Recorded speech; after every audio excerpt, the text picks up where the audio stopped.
As raposas têm suas tocas e as aves dos céus têm seus ninhos, mas o filho do homem não tem onde reclinar a cabeça. Em nome do Pai, do Filho, do Espírito Santo. Amém. Amados irmãos e irmãs em Cristo, que a paz de nosso Senhor e a fé de Maria estejam conosco. A palavra de Deus que hoje é tirada do livro de Gênesis, no capítulo 18, versículos de 16 a 33, e do Evangelho de Mateus, no capítulo 8, versículos de 18 a 22, nos convida a meditar sobre a força intercessória da nossa oração e a radicalidade do chamado de Cristo. No livro do Gênesis, somos testemunhas da extraordinária ousadia de Abraão diante de Deus. O Senhor, em sua infinita bondade, revela a Abraão seus planos de destruir Sodoma e Gomorra por causa da maldade de seus habitantes. E o que Abraão faz? Ele não se cala, não se conforma. Pelo contrário, ele se aproxima do Senhor com uma oração intercessória que beira a insistência, a negociação. Ele clama pela salvação dos justos, buscando misericórdia para a cidade.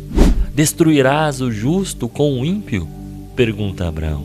E conforme ele vai orando, vai diminuindo o número de 50 para 40, para 30, para 20, até chegar a 10 justos. Ou seja, irmãos, essa passagem nos ensina sobre a confiança íntima que Abraão tinha em Deus. Ele sabia que estava diante de um Deus justo e misericordioso. Sua oração não é uma barganha, mas um clamor nascido de um coração que amava a justiça e a vida. A persistência de Abraão é um convite para nós não desistirmos de fazer a nossa oração, de rezar, a não nos calarmos diante das injustiças e dos sofrimentos do mundo. Vemos semelhança dessa persistência na parábola do amigo inoportuno. Em Lucas capítulo 11, no versículo 5 a 8.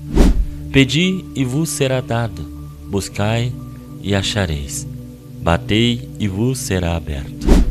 E também na parábola da viúva e o juiz iníquo, onde Jesus nos ensina a orar sempre, sem jamais desanimar. A oração intercessória é um ato de amor com o próximo e de profunda fé da capacidade de Deus de transformar as nossas realidades. Passando para o Evangelho de Mateus, somos confrontados com a radicalidade do chamado de Cristo aos seus discípulos. Um escriba se aproxima pronto para seguir Jesus aonde quer que ele vá. Porém, nosso Senhor alerta: as raposas têm tocas, as aves do céu têm os seus ninhos, mas o Filho do Homem não tem onde reclinar a cabeça. Aquele que deseja seguir a Cristo, irmãos, deve estar disposto a renunciar às seguranças e os confortos terrenos, a abraçar a itinerância e a incerteza, por amor ao reino de Deus, não como moeda de troca, mas por crer que Deus é o nosso porto seguro. Em seguida, um outro discípulo pede para ir sepultar o seu pai.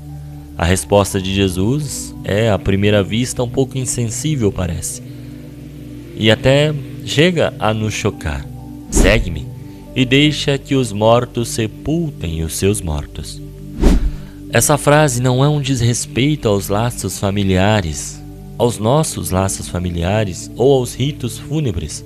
Pelo contrário, é um chamado à urgência da missão, a prioridade absoluta do reino de Deus em nossas vidas. Não se trata de abandonar nossos pais, mas de compreender que há um tempo para tudo e que o tempo de seguir a Cristo e anunciar a boa nova é agora.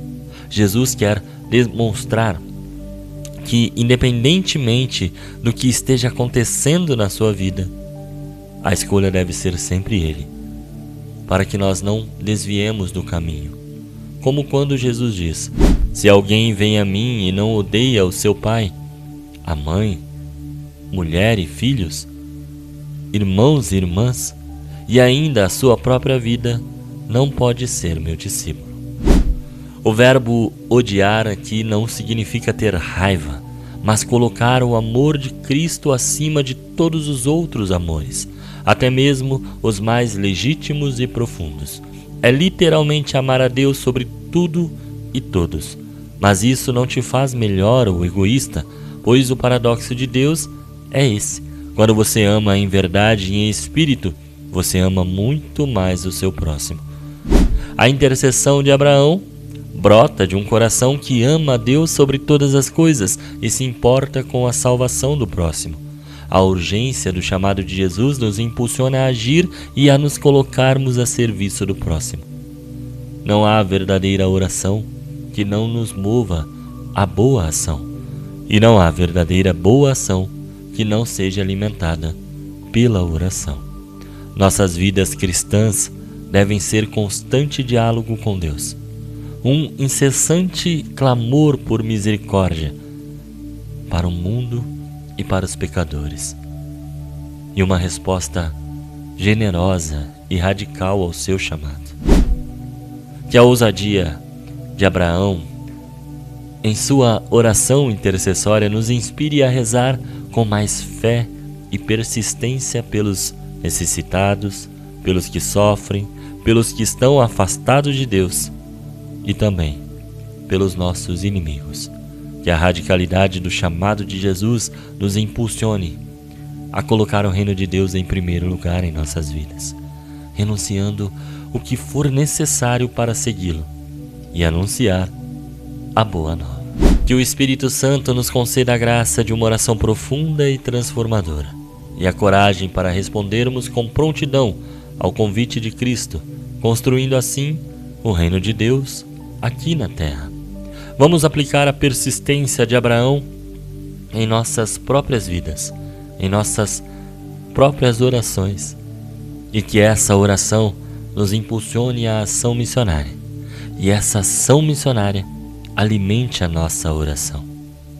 Deus abençoe você, e até amanhã, se Ele assim me permitir. Senhor, estivemos aqui reunidos por amor a Jesus Cristo, em nome do Pai, do Filho, do Espírito Santo. Amém.